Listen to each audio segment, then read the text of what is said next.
You get to the brush tool by hitting B for brush. It makes a lot of sense.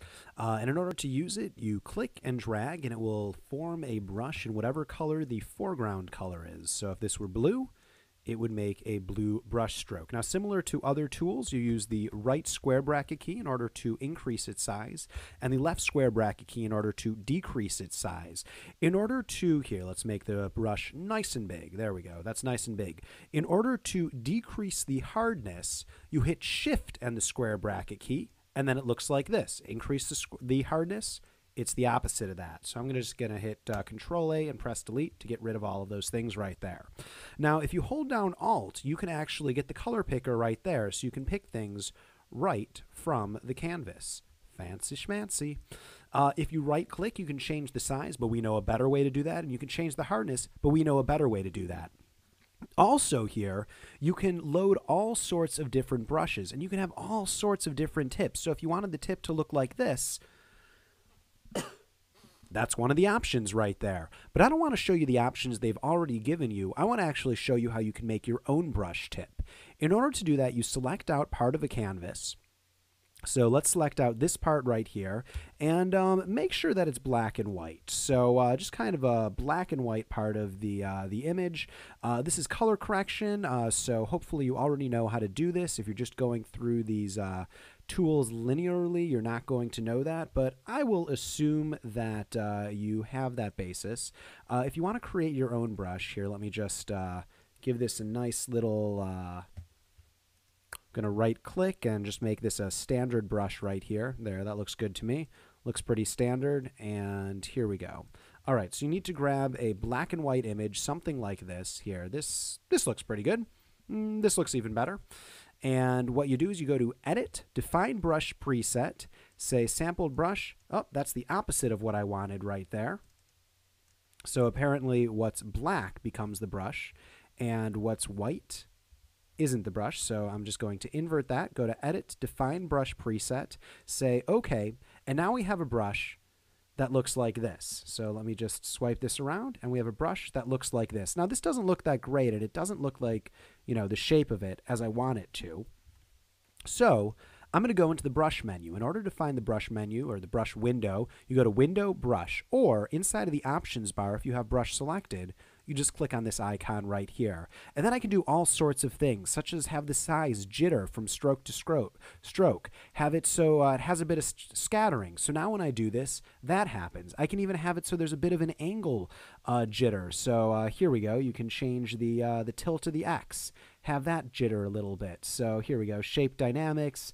Play around with these. Here we go. We got the angle jittering a bit. We can even change the color dynamics if we want to do that a little bit. So you can have it so it swishes between the foreground color and the background color. So there we go. And let's foreground background jitter, have that going. We'll have the hue, the saturation, the brightness. We'll just have it jitter all around right here. Let's see what happens. There's a lot of options to play with, and we're not going to get into all of them. You can get some nice textures this way just by creating a brush tip. Instead of having it so it's different every time you lay down the brush, you can actually have it so even within a single brushing, it's applied per tip. So you'll notice that here, within a single thing, every single tip is a different color. So that's one more thing right there. Just that little checkbox right there makes that difference. You can see how it just has a random color every time. All right. Another tool inside of the brush palette is the pencil tool, and you use this. Here, let's do something that's a little bit blacker. Same thing, square bracket in order to increase. You use this very similarly to the pen tool. In fact, I know very few people who use it just because the pen tool is a better version of the pencil tool. So not that many people use the pencil tool right here. Color replacement tool, the way that this works here, I'm going to go back to where we started here. Color replacement tool is rather than just doing a color, say the color red, is it replaces part of the image's color to that. So you keep all of the texture, but it just replaces, and you can set it to all sorts of different modes. Color is the one that you expect standard. Again, very few people use this. It's just a fun thing that's possible. And then the mixer brush is pretty neat.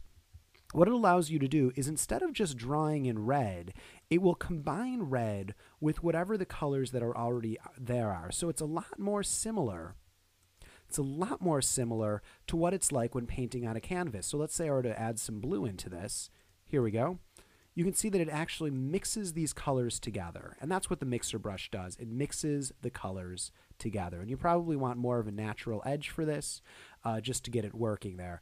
Obviously, there is a lot more to say about the mixer brush, but that goes a lot deeper into painting. And let's not talk about that. So those are the basic differences of the various brush tools right there. For the full 4-hour Photoshop crash course, click on the link below. And to get more of the tools, just click on this link inside of the video itself. Thanks for joining. Hey guys, this is Matt Core from ControlPaint.com, and today we're going to do a little brush tool troubleshooting. Because if I had to guess, I would assume that some of you have had trouble getting the brush tool to work the way I'm demonstrating. So let's take a look at some of these factors that might be giving you those bad results. But as a quick reminder, if you look below the post, you'll find links for free brushes and worksheets, as well as in-depth premium series available in the Control Paint store. First off, what if your brush does not have any fade at all? It's completely solid. The first question I'd ask is, are you using a mouse? If you're using a mouse instead of a tablet with pressure sensitivity, this is always going to be the result. So the first step is make sure you have a tablet. But I can assume that we all have tablets. So the next question would be found inside of Window, Brush. These are the properties that control the brush. I'm going to make sure that transfer is turned on. It's a little checkbox on the left side. And you can see that this turns on the pressure sensitivity. Great. Okay, so transfer is thing number one. So you are drawing along and then all of a sudden your brush has visible overlap. That is not a look we're going for. This almost never looks good unless you're trying to make something that has a repetitive look to it. But if you're just trying to get smooth blending, you don't want this. Well, this can be caused by a couple things. But the first thing to look for, once again in the brush properties, is you go to the brush tip shape, which is at the top of the list. And then down here on the right side, there's a thing called spacing. Right now, spacing is set to 30%. That's way too high. You want to drop that spacing down to less than 10%, maybe 4 or 5%. And this hopefully will erase that segmented look and make it much smoother.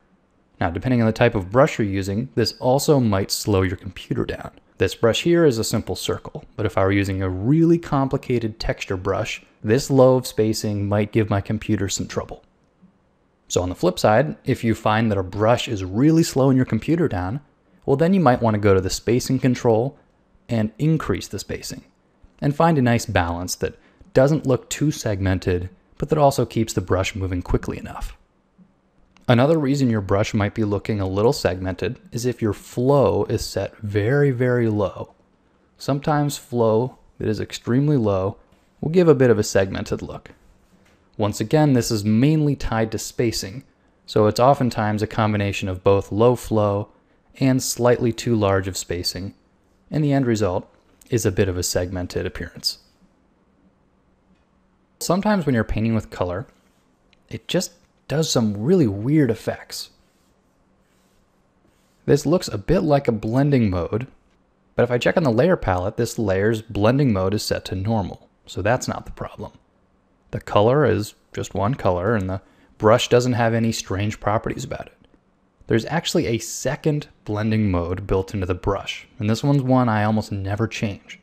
But you can see up here on the top of the screen, there is another blending mode pull down. Make sure that is set to normal. And then as you draw, it'll just behave the way you're expecting. And what this means is the blending mode can either be across the entire layer. So for instance, I make a new layer, set it to color dodge. Anything I draw on this layer is going to be affected by that new blending mode. Or you can have the individual strokes themselves have their own blending mode. So here I'm painting on a normal layer, painting with my color, but if I change this drop down up here to something like overlay, well then it's going to have a different effect. And if this changes accidentally, all of a sudden your brush can be behaving very strangely. So I'd say 95% of the time you're going to want to keep this set to normal and just forget about it. Now, it's possible that these few fixes will not solve your problems. A fair amount of the way my brush is behaving is just due to practice. A lot of it, honestly, is just feel. But if something's not working, make sure to check in the brush properties, transfer, within brush tip shape, check your spacing. Up in the brush properties panel, check your flow. And then check the blending mode pull down. This one should probably be set to normal. If you get all those things going, your brush is probably going to behave properly. And all the rest is just practice. So if you guys have had any problems like this or are continuing to have issues, let's talk about it in the comments. This might be some common problem that somebody knows the answer to. Thanks for coming to the site, guys.